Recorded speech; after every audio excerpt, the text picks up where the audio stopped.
Greetings, my consortium of YouTube followers. What we have here is just a very, very quick video on the Marantz 510, which is sitting over there. I had to replace, well, not only the fan, and this is a fan that I used as a replacement and seems to work really well. So there's that model number there. If you need to find a good replacement fan for a 510, I'm pretty satisfied with that.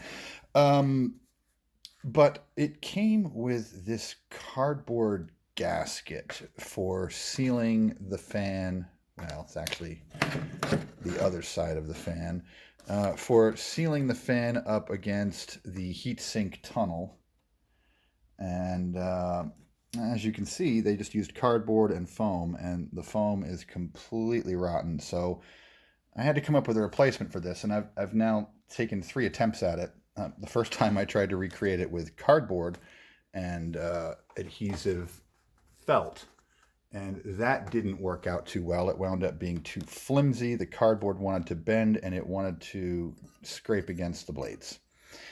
I then tried a nice, pretty decently thick piece of plastic cover here, and unfortunately the same thing, except that when you cut this stuff, apparently it stresses it, and then it becomes warped, and then it just wants to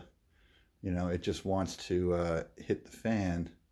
So third and hopefully final attempt, I went out and bought some sheet aluminum in 25 thou, and I used the most horribly painful way to cut this thing out. I used a hand nibbler, but it enabled me to make a pretty faithful reproduction. So I used a hand nibbler to cut it out, and then I used a punch to do the holes, and then of course punching it out distorted it, so then I pounded it flat on an anvil. And not the prettiest thing in the world, but the felt isn't going to decompose like the foam, and this thing is going to be mounted inside the amp. All you're ever going to see of it if you open the amp is just the top little edge of aluminum and felt, and so it's going to look just fine. And because it's aluminum, it's not going to warp and get in the way of the fan. So anyway, I'm going to install that, and then after I get done installing that, we'll do the final video on that Marantz 510 with all of the power measurements and testing.